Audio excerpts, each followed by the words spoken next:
Wait, wait, wait. Okay, ito ang exit.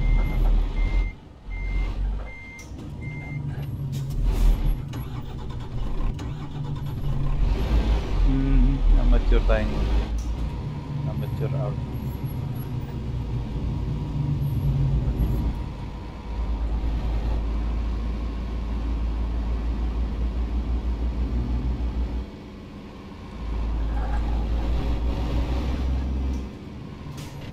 Bakit tayo lalabas?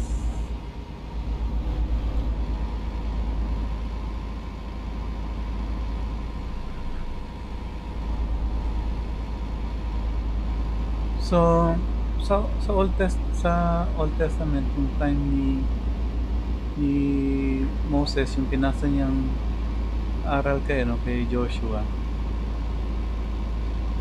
sa mga Israel, ang magtuturo ng biblical truths o yung mga aral ng galing sa Diyos ay yung tatay.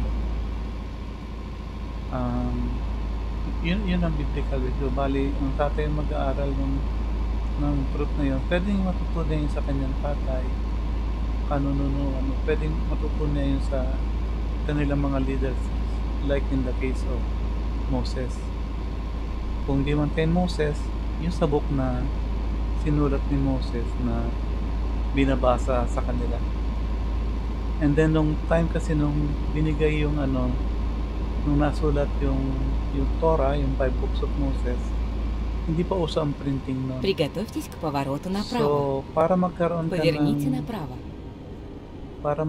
ng CP nung Torah, kinakailangan nagmamay-ari ka ng maraming animals kasi animals kayo yung gagamitin, no?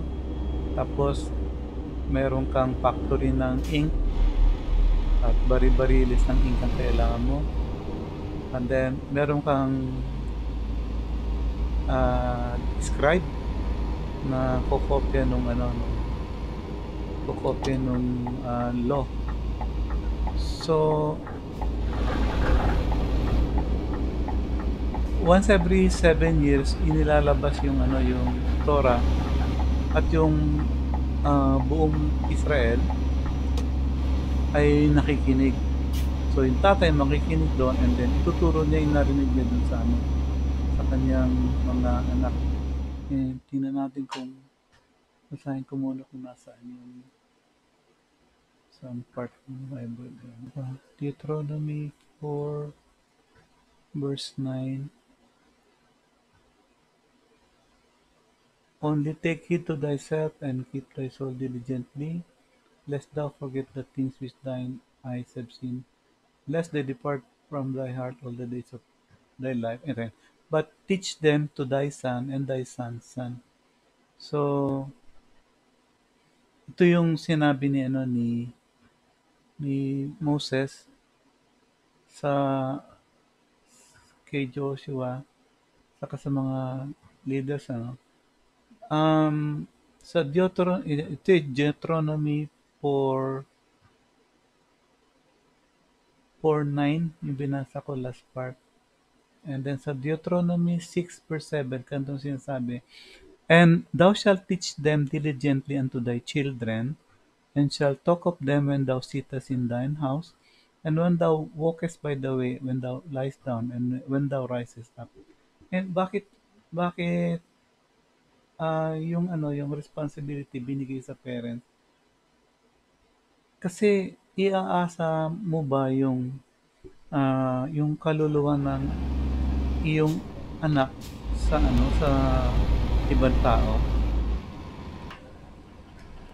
So, iaasa mo ba ang kaluluwa ng iyong mga anak sa ibang mga tao? Yung mga parents, yung mga leaders kasi, lalo na yung mga kings, by law, nire-require din sila na meron silang sariling kopya ng Torah, ng utos ng Diyos. So, pwede sila magkaroon ng private na copy kasi nga, mayaman sila, hari sila. Pero yung mga ordinaryong tao, umaasa lang sila dun sa every 7 years ng pagbasa ng five books of Moses sa kanila. So, last time, nabanggit ko nga yung ano, yung tungkol sa Sabat. Ah, ano ba yung brinake ni ano ni sabi ko ang brinake ni ano ni Christ na Sabat ay yung ah, Sabat ng tawag dito, Sabat ng mga Jew. Saan ko ba nakita yun?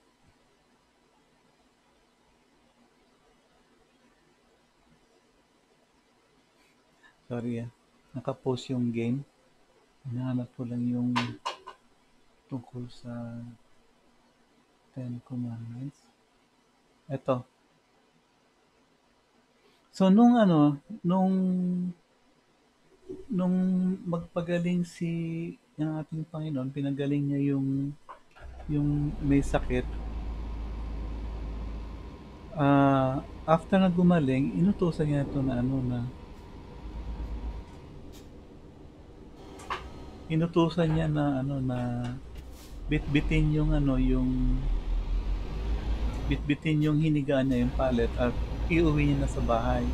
So nahuli siya ng ano ng mga religious police. Ang violation niya ito. May mga activities na nilista yung mga sa rabbinical Jew na magbabiolate ng Jewish Sabbath and tradition. Ito yan. Sowing, plowing, reaping, binding seed, threshing, winnowing, selecting, grinding, sifting, kneading, baking, shearing wool, washing wool, beating wool, dyeing wool, spinning, weaving, making two loops, weaving two threads, separating two threads, tying, untying, sewing two stitches, tearing, trapping, slaughtering, playing, salting meat, curing hide, scraping hide, cutting hide, writing two letters, erasing two letters, building, tearing a building down, extinguishing a fire, kindling a fire, hitting with a hammer, and then ito yung violation number 39 yung last. Taking an object from the private domain to the public or transporting an object in the public domain. So yung pool of Siloam, nandun, public domain yun. And then papunta siya dun sa kanyang bahay niya, which is private domain. So ito yung violation niya, yung Sabbath. Okay? Gaya ng ano, yung aking explanation dito, si Christ ang Lord of the Sabbath. Yung tao na may sakit, wala siyang Sabbath, wala siyang rest. So nung nakita siya ng Panginoon, pinagaling siya. So, yung bang pagpapagaling sa kanya, proof na tinanggal yung Sabbath? Hindi, ni-reiterate ni Christ yung Sabbath. Kasi ito yung tao na ano na walang pahinga. So nung dumating yung Lord of the Sabbath, binigyan siya ng kapahinga. So, so yun yun. And then yung argument naman ng mga Christians na ang ano, ang Sabbath ay na-move na bali sa from Saturday sa 7th day to the first day Sunday, base doon sa ano sa account sa Acts. Yung sinulat ni sino ba yung writer ni ano ni si Luke, Dr. Luke ano. Yung sabi niya on the first day of the week, yan, on the first day of the week. So ang daming nakalagay doon na first day of the week with sila. Pero actually, yung sinasabing first day of the week doon, pag binasa mo yung ano yung original, um, may study ako nun pero hindi ko pa nare-retrieve kasi bago itong computer ano. Pero i-try kong ano, ah, i-google na lang yung first day of the week na Bible verse. First day of the week. First day of the week. KJV, King James Version. Okay, First Corinthians 16:2. Tingnan natin dito sa the word. First Corinthians 16 to. Okay, upon the first day of the week, uh, let every one of you,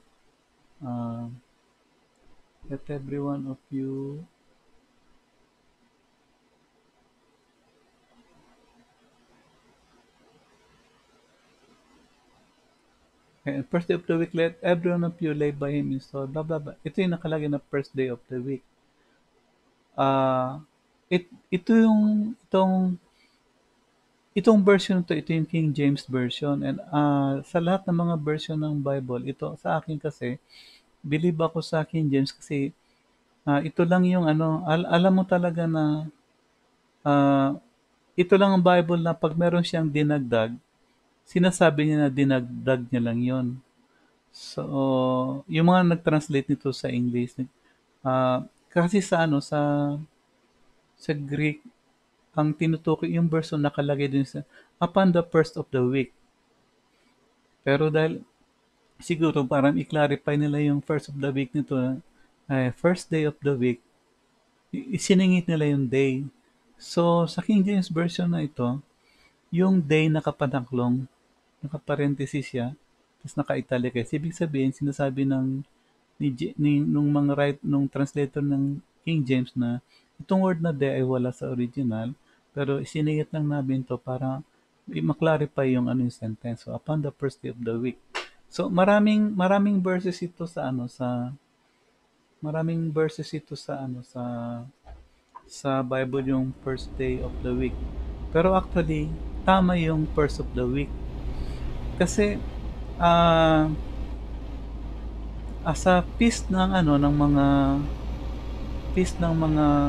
Hudyo, ng mga Jew, start sa Passover. Nung namatay ang Panginoon, namatay siya nung Passover. Tapos nilibing siya sa ano sa borrowed tomb. So nag-stay siya doon ng 3 days. And then on the third day, nabuhay siya uli. So yung day na namatay ang Panginoon sa krus, hanggang sa yung day na bumangon siya, yung day na bumangon siya, ano yun, ah,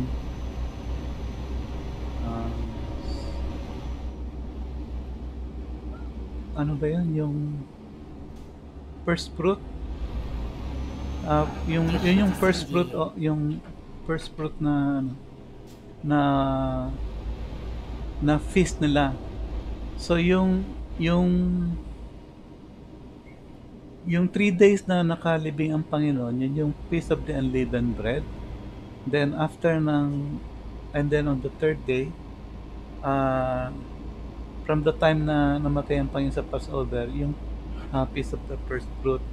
And then dun sa Old Testament, from the first fruit, yung kinabukasan, magbibilang sila ng 7 weeks.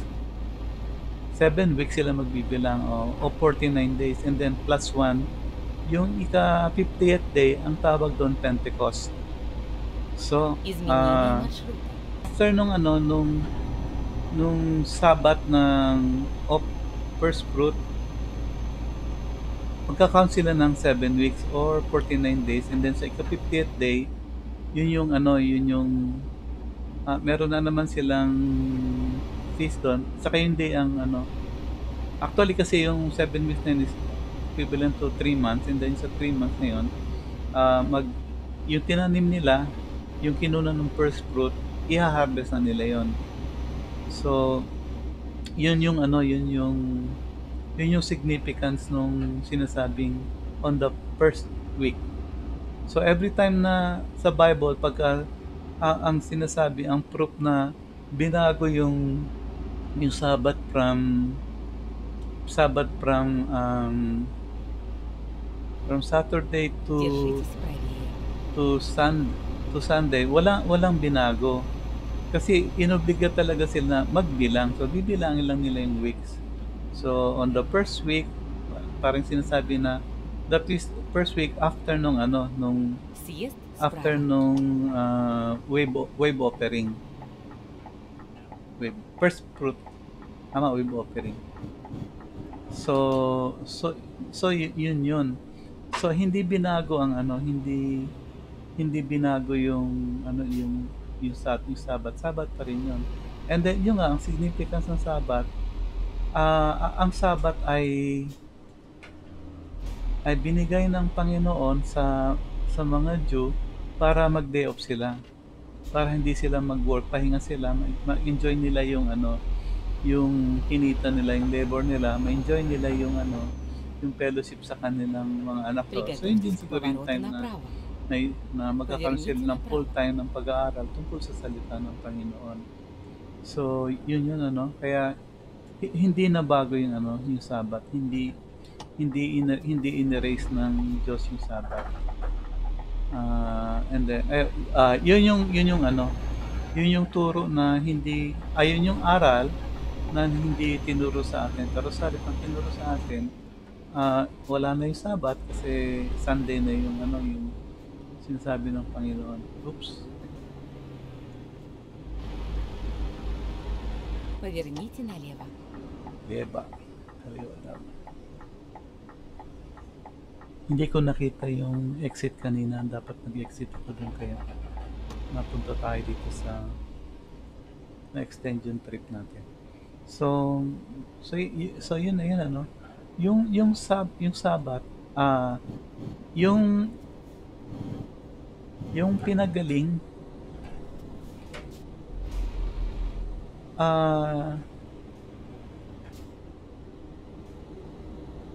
ano yung gusto kong sabihin? Okay, close na natin. So, yun yung ano, walang ah, yung aral na kailangan natin malaman ay hindi tinuro sa atin. So, basically, pagdating sa ano sa Bible, ang key o ang susi para maintindihan mo yung Bible is obedience. Kung hindi obedience ang key mo, hindi mo basa ka ng basa ng Bible pero hindi mo mapipick up yun. And usually kasi ang susi na ginagamit ng lahat no, lahat na religion is emotion. Kung ano yung magkikiliti sa ano sa tenga, yun ang gustong-gusto ng mga tao. Kaya sa ngayon ang mga preacher may kanya-kanya silang style para maka-attract ng audience o para maraming makinig sa kanila. So merong mga pastor na magaling silang orator, maraming mga pastor na magaling silang kumanta, maraming mga pastor na magaling sila sa organisasyon. Bali ang nangyari, ang worship na ginagawa sa church sa halip na worship ay entertainment. Ini-entertain yung mga uma-attend sa pamamagitan ng mga kanta, mga sayaw, mga teaching na very amazing, at kung ano-ano pa. Pero sa Bible, basically, ang ibig sabihin ng worship is obedience. Once you love God, once you worship God, that means to say na sinusunod mo yung utos ng Diyos. And then, gusto ko rin i-reiterate at i-emphasize na ang Bible, ang Bible, sinulat yan para sa mga Jew. Ang author, Jew, ang audience, Jew, at ang prevalent theme ng Bible, lalo na sa sulat ng mga propeta at mga apostol, ay yung pagtutunggali ng Panginoon at ng kanyang piniling yung kanyang chosen people. Itong chosen people na to na binigyan niya ng kanyang oracle, yung Bible, na sa halip na ituro sa atin ang tungkol sa kaligtasan na binibigay ng Diyos, ang tinuro sa atin ay yung kapahamakan na ibinibigay ng salapi ng mani. Tandaan natin na sa ngayon kasi we live na nabubuhay tayo sa ekonomiya na ang nagpapakilos ay pera. So mga tao, relihiyon, pamilya, magkakaibigan, magkakasama, magkakilala, ang pinaka-basis nila ng standard nila ay yung salapi. So kung mayaman ka, sikat ka. Kung wala kang pera, basura ka. So, sa pagsasama, ganun din, binase nila na kapag kaya mong paligayahin ang iyong magiging asawa kung mabibigyan mo ng maraming pera. So, kung kontento siya dun sa mas malaking bahay, o kaya kayang magsuporta ng maraming anak, so yun ang pinaka pundasyon. Ngayon, para i-accept na part ng life yung pera, inassign, inalign ito ngayon sa Diyos. Na kapag katapat ka sa Diyos, ang Diyos bibigyan ka ng pera. Pag hindi ka tapat sa Diyos, kukunin ng Diyos sa iyo ang pera. So, yun ang aral na narinig natin. Pero ang sabi ng Biblia, ang sabi ng Diyos sa atin, ito ang aking mga utos. Bumubusina na yung nasa likod.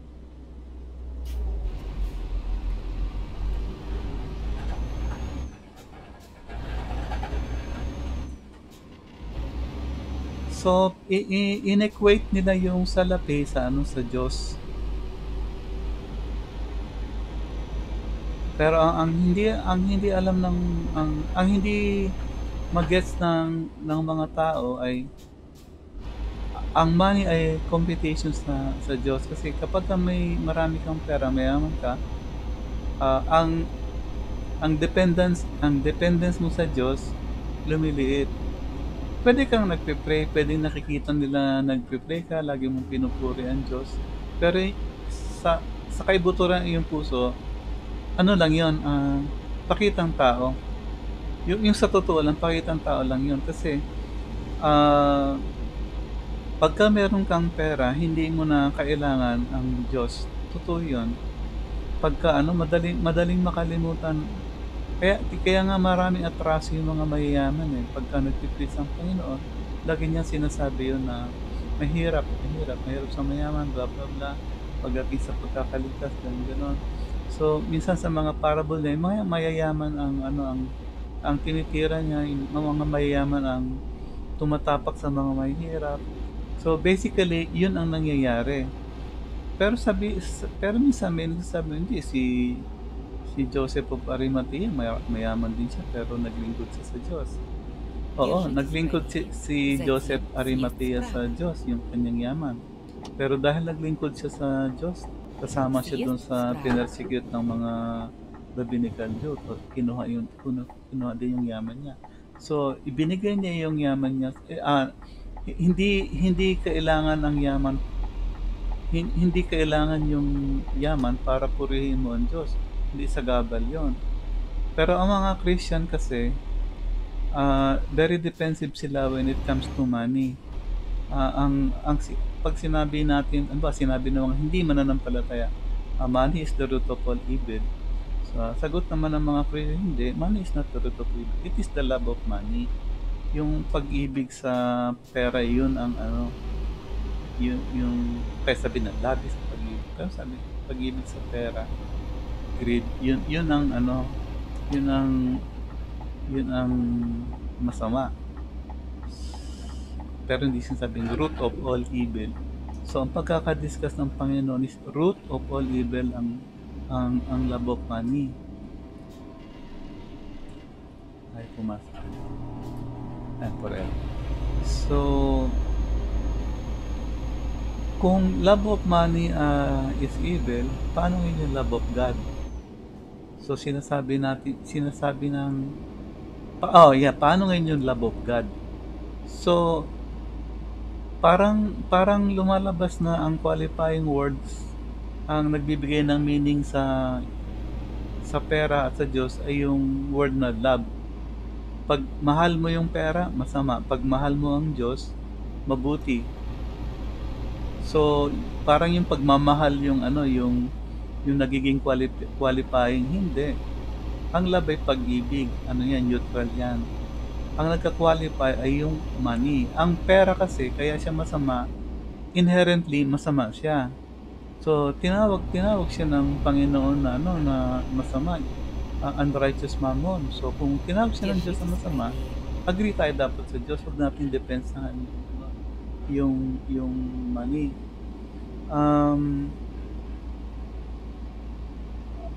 Meron akong study rin na ginawa diyan sa tungkol sa pag-distinguish nung sa ano sa Держитесь, love of лилеи. money ano. Mababasa niyo yan dun sa binigay ko sa inyo yung second yung Colossians 2:6-7. Pakibasa niyo lang yung discussion ko diyan tungkol sa pera. Pero basically ang pera wala talaga sa ano yan.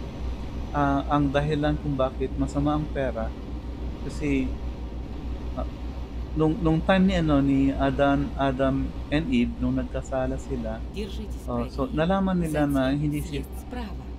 hindi sila pwedeng maging Diyos, no? Hindi sila pwedeng Съезд maging Diyos sa справа. pamamagitan ng ano pagkain ng buhay ng mabuti at masama. So nagising sila diyan and then nung pinatawag sila ng Panginoon, ah, ligtas na sila noon. Pero ibang istorya ngayon pagdating sa kanilang mga anak. Поверните налево. Nakaranas sila ng kaligtasan pero yung mga anak nila hindi pa.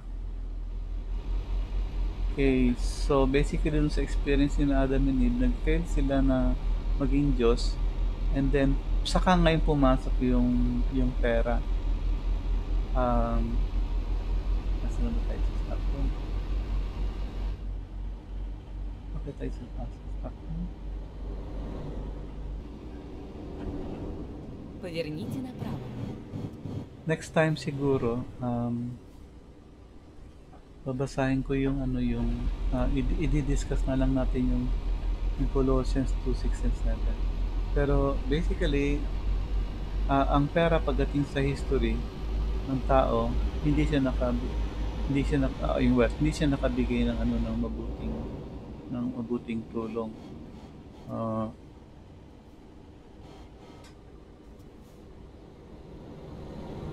Sample ko nga yung tungkol kay Abraham at kay Sarai.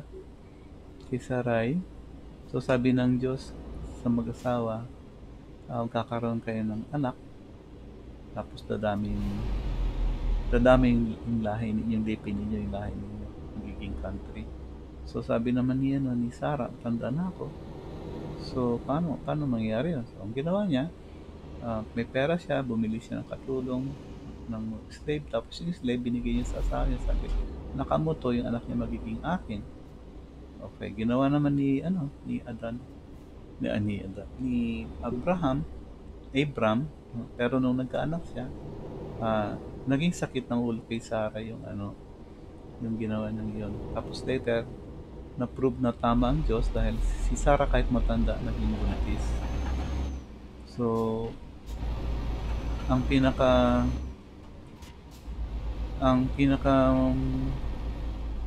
yung diretsong sample na hindi maganda yung dulot ng salapi nung time ng Panginoong Jesus.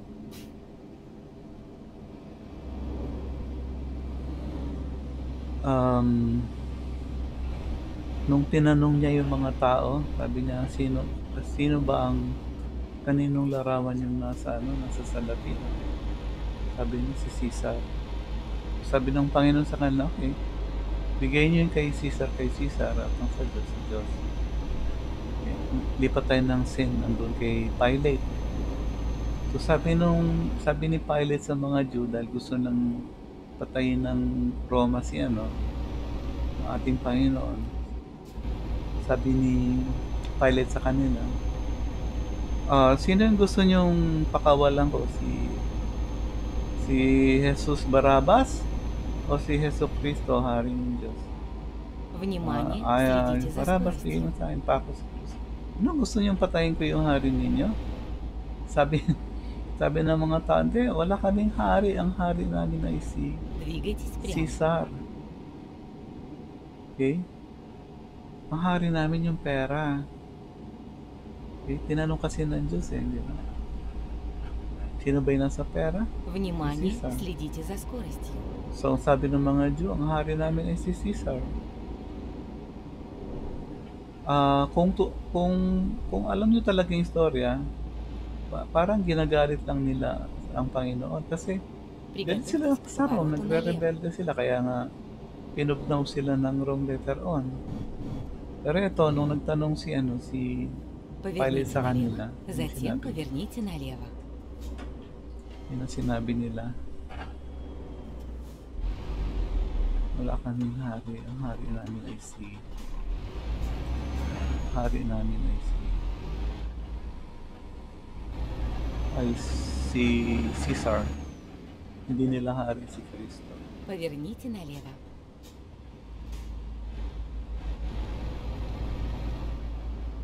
Mas maraming pang ano yan, maraming pang instances yan.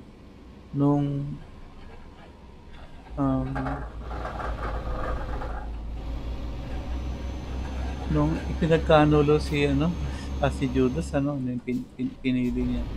Naalala niyo kung sino yung treasurer ng grupo, di ba si Judas? And then si Judas, kaya binigay sa kanya yung office na yun. Kasi qualified siya eh. Hindi pwede ibigay yung position na treasurer sa mga apostol, sa ibang apostol dun sa 11 kasi hindi na sinasamba ang pera. Si Judas lang ang sumasamba sa pera kaya qualified siya doon. Bali pagdating sa pera, hindi pagkakatiwala ng Diyos yung bagay na makakasira sa kanyang tagasunod. Hindi niya ipapagkatiwala yung mga bagay na pwedeng sumira dun sa tagasunod niya. Hindi niya gagawin yan. Tayo ng Поиск best нового маршрута. Okay, sige, sanay na tayo sa barko. Ilaw. Anong oras na? 11:58. Mag-alas 12 na lang yun. Kasama pa. Nung nabuhay uli ang Panginoon, binayaran nila ng malaking halaga yung mga guard na sabihin sa tao na ninakaw yung bangkay. Huwag sabihin totoo na nabuhay uli ang Panginoon. So gawa rin ng pera yun. At ang isa pa sa yung diretsahan ding kwento ng Diyos tungkol sa pera at sa Panginoon ay yung prodigal son. So alam natin yung istorya ng prodigal son. Si Bunso, mas gusto pa niyang mamatay na yung tatay niya kaysa mabuhay kasi para mo makuha yung mana, kinakailangan mamatay yung magbibigay. Приготовьтесь к So повороту buhay pa yung налево. tatay niya, kinuha niya na yung mana niya. So mas mahalaga sa kanya yung pera. Поверните налево. Pero after that, nung naubos yung pera niya, naghirap siya, sa kanya ngayon na-realize na mali yung ginawa niya. Sa kanya na-realize na mali yung ginawa niya. So, nagsisi siya. Pinatawad siya ng kanyang tatay at inapos siya uli. Ngayon, nung inapos siya, nung tinanggap ulit siya, binigay ulit sa kanya karapatan din na maging anak. Sa tingin nyo kaya, sabihin sa tatay niya na, tay, ngayong ako nabalik na, meron pa ba akong mamanahin? Hindi niya nasasabihin yun. Kasi Держитесь na-realize niya правее, na ang затем importante поверните sa направо. kanya ay yung tatay niya, hindi yung pera. Kaya hindi, saka isa pa, wala na yun eh. Diba? Binaldas niya na. Ibig sabihin, inalis sa kanya ng Diyos yung bagay na sira sa kanya. Ngayon, yun ang problema dun sa isang anak.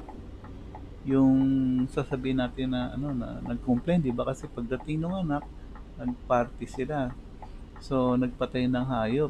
And then, nagselo siya, sabi niya sa tatay niya, lagi mo akong kasama, hindi mo man ako bigyan ng guya para makag-party kami ng mga kaibigan ko. Pero sabi ng tatay sa kanya, ano ka ba naman? Ito pag-aari ko sa'yo. Saka isa pa itong kapatid mo, namatay ito at nabuhay uli. Long story short. So, yun ang sinabi ng Panginoon. Pero, bakit siya galit? Unang-una kasi ganito eh. Yung kapatid niya, wala nang mana yan. Okay? Ibig sabihin, so saan kumuha ng pinang party? Di dun sa hayop niya, sa mga animals niya, ay siya gagalit kasi nabawasan yung kita niya. Sa kanya kasi, ang mahalaga sa kanya, yung nakikita niya kasi kaya hindi siya umaalis dun sa piling ng tatay niya, binabantayan niya yung kanyang mahal. Hindi dahil mahal niya yung tatay, kundi pareho din siya ni bunso nung dati na mas mahalaga rin sa kanya yung mana niya kaysa dun sa kanyang tatay o sa kanyang kapatid. So basically, yung kapatid niya nakaranas ng kaligtasan pero siya hindi. Diyan tayo ngayon papasok dun sa sa great dun sa dalawang great creation ng ating Panginoon Jesus. Ang dalawang ano ba yung great? Malaki. Hindi ko alam sa Tagalog yung great. Kaya English lang gagamitin natin. Ang two great creation ng Diyos ay dalawa. Ito ay ang anghel at ang tao. Yun ang great creation niya. Hindi yung universe, hindi yung mga nebula, yung mga yan na wala namang buhay, no? Ang great Поверните направо. creation ng Panginoon sa yung dalawa, yung ang anghel at saka yung tao. Diba? Ngayon kung papagpiliin tayo na anong gusto natin maging, blinking yellow, sa midnight, we can proceed at our own risk.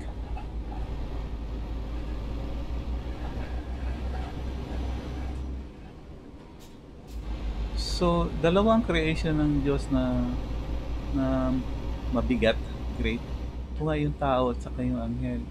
Bakit sila great creation ng God? Kasi meron Двигайтесь silang прямо. mind, capable sila mag-decide, meron silang will, meron silang kapangyarihan na mag-decide kung anong mangyari sa buhay nila.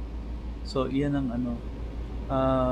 ngayon pag pipiliin tayo, kunwari, anong gusto mo, anghel Двигайтесь прямо. tao? So siguro ang pipiliin natin yung anghel, kasi makapangyarihan ang anghel kumpara sa tao. Tigil sa lahat, mas matalino yung mga anghel. Yun ang difference ng knowledgeable nga tayo, no? Meron nga tayong talino, meron tayong Держитесь левее, kakayanan затем na поверните mag-isip. налево. Pero ang kaibahan ng anghel Поверните налево. sa tao is, yung anghel, kompleto na yung knowledge niya. Kaya create ng Diyos ang anghel at ang tao ay para ipakilala niya kung sino siya. Para magkaroon siya para merong mag-appreciate ng pagka-Diyos ng ating Diyos. So, create niya yung mga anghel at yung mga tao, yung tao at yung mga anghel. Ang kaibahan ng anghel sa tao, ang anghel complete yung knowledge, kumbaga sa computer, fully upgraded siya, samantalang yung tao, zero ang alam niya tungkol sa Diyos, basic lang siya kumbaga sa programming. So, nung magmulat ng mata ang mga tao at nakita nila ang Diyos, para silang mga bagong pisang sisiw na nakita natin yung nanay nila. Ito yung magpo-provide ng pagkain sa kanila. Yun ang condition ng tao. Ngayon, kung pagdating sa knowledge, Двигайтесь прямо.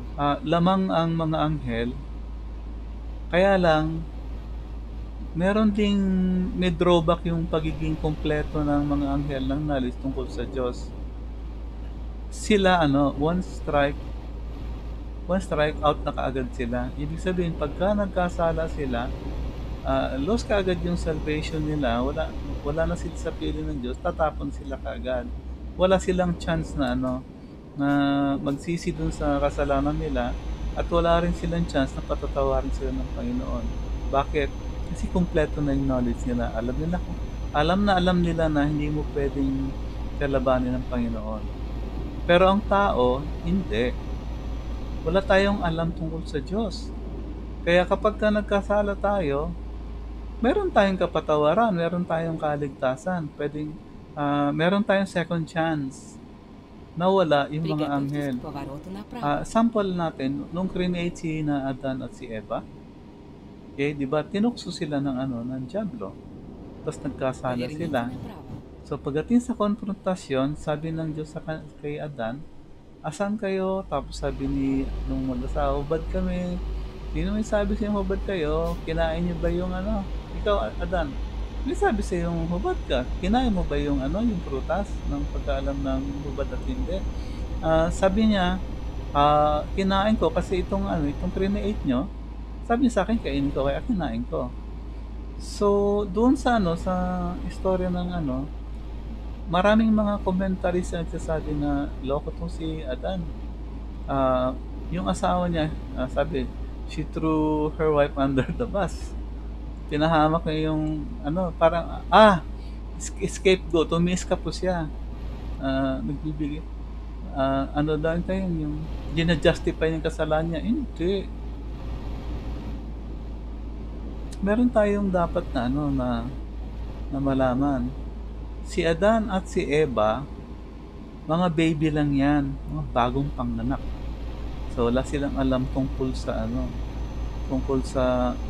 masama at mabuti. Wala silang alam tungkol dyan. Basta ang alam lang nila kung ano sinabi ng Diyos, susundin nila. Ang problema ngayon, ito si Satan, dahil kung kinalaban niya ngayon yung teaching ng Panginoon, niloko niya yung dalawa. Niloko niya si Eve. Sabi niya, hindi ka mamamatay. Ano yung commandment na binigay sa kanilang Diyos? Di ba yung pagkain? Bakit pagkain yung binigay ng commandment sa kanila? Kasi ganito, pag tinanong ko kayo, ano ang pwedeng kasalanan na i-commit ng tao para matapon siya sa impyerno o yung i-rejection ng Panginoon? Doon sa Ten Commandments.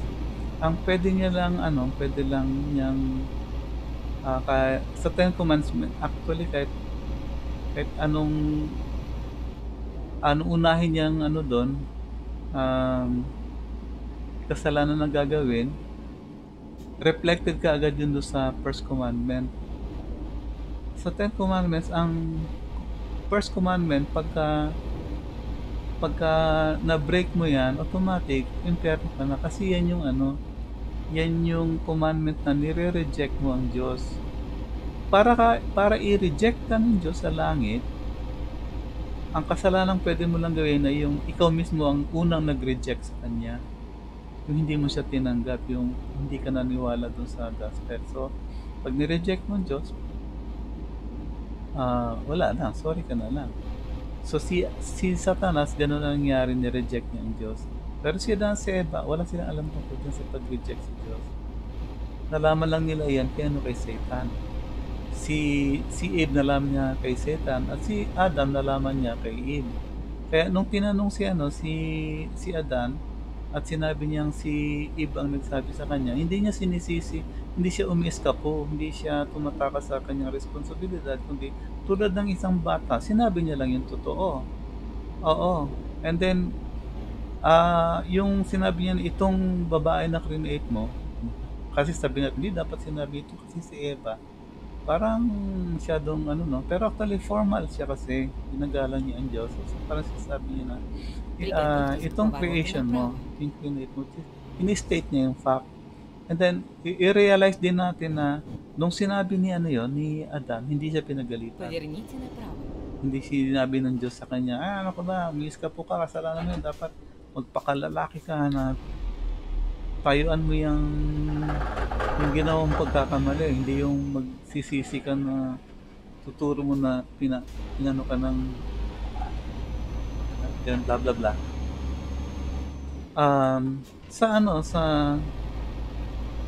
Sa Old Testament ritual, meron sila doon na yung hindi ko lang kung na-mention ko to sa first second video, no, yung tungkol nasa lipahan na tayo, yung tungkol sa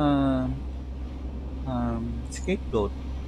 So meron silang ritual na yung nasa scapegoat, papato ng high priest yung kasalanan, yung kamay niya dun sa ulo ng goat, tapos yung goat papatakbuhin. So, ang explanation, yung kasalanan ng tao, representative yung high priest, napunta dun sa ano, sa goat na pumunta sa ilang, and then yung sabi doon, at hindi na makita kung nasaan yung ano, yung goat na yan, naka-escape na siya. So, nung tinanong ng ano,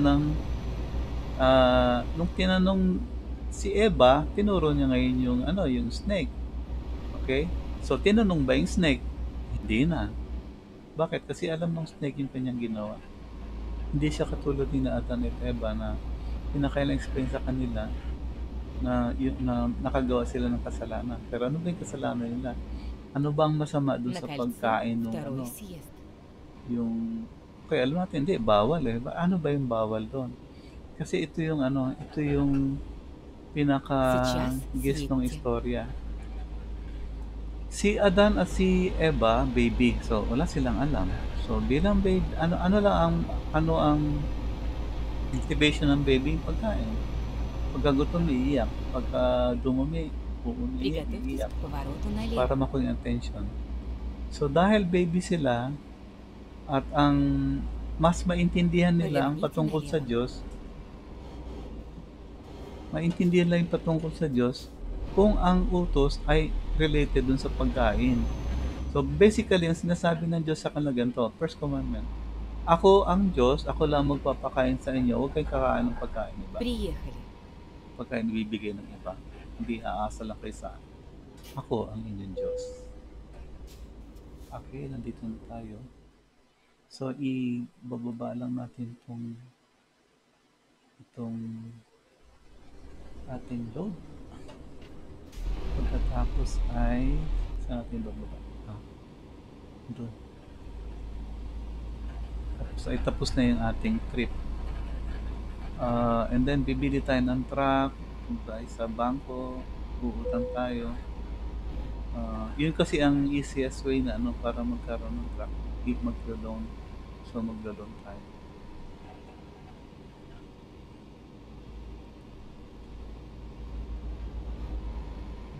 Ikot. Pa-request na natin yung trailer na nakatutok dun sa... Yep.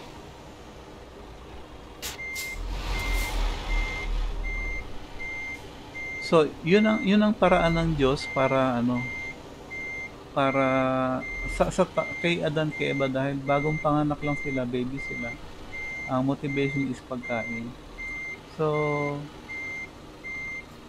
necessary ba na ano, naalala ko yung napag-usapan natin noon siya, yung sinabi mo na God created, parang create tayo ng Diyos para magkasala, no? Then, ang sabi ko sa iyo, no, God did not create us na magkasala, but to experience yung kasalanan. Or, actual, sinabi ko sa iyo noon, God did not created us to fail, but He created us to experience failure. Hindi niya tayo create na matumba, kundi create niya tayo maranasan yung madapa. Kasi once na madapa tayo, pwede tayong tayo. Yun lang kasi ang way na, kasi ganito, no? Paano mo malalaman yung mabuti ng isang bagay mabuti? Kung malaman mo, dapat meron siyang contrast pag alam mo yung masama. So, pag alam mo na yung masama, alam mo na yung mabuti. So, ang Diyos, ito yung ginamit ng kaparaanan ng Diyos para ano, para malaman na makilala natin siya. Ito rin ang proof, ano to eh, kung sa ano sa New Testament may nabanggit si ano doon si Paul tungkol sa ano yung obedience ng asawang babae sa asawang lalaki. Sabi doon yung tungkol yata sa long hair ano. Because of the angels. Nagkasala si ano nagkasala si Satan tapos pinarusahan kaagad siya. So, sabihin natin na unfair, 'di ba? Kasi nagkasala siya pagkatapos meron kaagad siyang so pwedeng mag-complain si ano si si Satan sa Diyos, no? Bakit sila may kapatawaran, ako wala? So, yun din ang dahilan kasi pwede mag-complain yung mga ano, yung tao kasi wala naman kaming alam tungkol sa iyo eh. Siya marami siyang alam. So, parang unfair. So, in fairness, ito yung pinakita ng Diyos. Ito yung ginawa ng Diyos. Yung isa, perfect ang knowledge. Yung isa, zero ang knowledge. Okay? Pero ang drawback, yung perfect ang knowledge, dahil perfect na ang knowledge mo, wala kang ano, wala kang chance, wala kang second chance. Pero itong isa, dahil zero ang knowledge, meron siyang second chance. So, yun ang ano doon. Yun ang pasubali doon. Kaya itong si Satan, yung the fact na kumpleto ang knowledge niya at nag-rebel siya sa Panginoon, wala na siyang excuse noon. And then makikita din natin doon sa nung binigyan ng sinasabi natin na judge, chinad sina Adan at si Eva. Sabi doon, ah mm, kakain ka, pakakain mo yung pamilya mo sa pamagitan ng pagtulo ng iyong pawis. Bakit? Di ba normal lang yon na halimbawa hindi sila nagkasala, magpapawis pa rin siya kasi mag-harvest pa rin siya, magtatanim pa rin siya, ganun, ganun. O baka dahil lang nasa isip natin, hindi, kasi sinabi ng Diyos yung pwede mong kainin yan. Actually, di ba ang work may work si Adan, ang work niya is caretaker. So, kaya nagkasala siya o hindi, continuous siya sa pagiging caretaker. Ang kaibahan lang nito ngayon, kung dati, kikilos siya ng, halimbawa, mga automatic yung mga equipment niya, mag, mag-work siya ng manual. So, talagang papawisan siya. Yun ang drawback nun. Pero, ganun pa man, um, pabor pa rin sa kanya yun. Kasi siya, merong, napatawad yung kasalanan niya. Si Satan hindi. Kaya ano naman, kay Eve sabi doon, yung panganganak mo, dadagdagan ko yung sakit. Ang question is, bakit nakapanganak na ba si Eve? Nakaranas na ba siya kung gaano ka ginhawa yung mga anak ng walang kasalanan? Hindi, di ba? So, ganun din. So, ibig sabihin, kaya magkasala siya o hindi, makanganak pa rin siya. Ang kaibahan nga lang, kung kung hindi siya nagkasala, may anesthesia. Pero dahil kasala siya, walang anesthesia. So, manual din yung labor niya. But, ang ang ano naman doon, ang good news naman doon, hindi naman siya mapupunta sa impyerno o hindi siya mase-separate sa Diyos tulad nung binigay na hatol kay Satan. Um, Siguro mag-close tayo dun sa hatol ng Panginoon kay Satan. Sabi niya dun sa kanya na magkakaroon ng enmity ang iyong seed at ang kanyang seed of the woman. He shall bruise your head, you shall bruise his heel. So, ang teaching sa atin ngayon yan ay, ano ba ito? Tatapakan to. Tatapakan ni Kristo yung ulo ng ni Satan. At si Satan naman tutuklawin niya yung paa ng Panginoon. Yun ang nasa isip natin. Pero actually, ah, sa mechanical translation ng verse na yan, ang sabi doon, you shall he shall bruise you a head, you shall bruise him a heel. Ahead, a heel. Ibig sabihin, palaging panalo si Christ sa'yo, ahead siya, ikaw, buntot ka lang lagi, kaya lang ahil. So, by that, meron tayong assurance na, inassure tayo ng Panginoon na yung time na nanggugulo si Satan, yung kanyang ginagawa, palagi pa rin siyang talo, ang nananalo pa rin ang ating Panginoon. Yung nga yung tungkol sa gospel, sinabi niya rin niya na ni Kristo noon, ating Panginoon, hindi mo pwedeng pasukin yung bahay kung ang strawman hindi mo binayin, hindi mo tinali. At yun ang kanyang sinabi at yun ang ginawa ng Panginoon kay Satan nung dumating siya rito. Binind niya si Satan, kaya ang ano, ang gospel ay malayang na ipipreach ngayon kasi si Satan nakabind. Kailan nag-start yung bind na yon? Doon sa ano, noong AD 70, nung bumaba na yung hatol ng Panginoon doon sa Israel. So, yan yung ating short study tungkol sa ano, tungkol sa kay Joshua, tungkol sa Sabat, hindi inalis ng Diyos, at tungkol sa ano, tungkol sa dalawang great creation ng ano ng ating Panginoon. So, sa next episode ng ano natin ng vlog, ah pupunta tayo sa Book of Genesis sa beginning. Kasi tulad nga ng topic natin, yung pinaka-theme ng ating pag-aaral na obedience is the key, saan mo makikita ang kinaiyan doon sa beginning sa Genesis. Ang kung mapapansin niyo o baka hindi niyo naranasan to o hindi niyo alam to, usually kapag ka merong bagong convert sa Christianity, yung Christian, yung bagong convert, ay ini-encourage na basahin yung John. So, kumbaga sa book na nobela, binigay sa kanya yung Nobel at sabi, parang tinanong, umpisan ko ba sa umpisa? Ay hindi, umpisa mo dun sa 75%. Kalagitnaan ng half ng new percent. So, doon ilalagay. Which is wrong. Maganda yung ano, yung John, Book of John. Kaya lang, ang matutunan mo doon, yung tinuro na nung mga dumaan doon. Samantalang kung mag-start ka doon sa ano, sa Genesis, ah ah, ma at normal yung magiging pagbasa at pag-aaral doon, makikita mo yung ano, makukuha mo yung susi na yung nga obedience kasi start pa lang sa Genesis, obedience na kaagad yung topic. Okay, so i-sit na tayo. And then, that's all for tonight. That's all for tonight.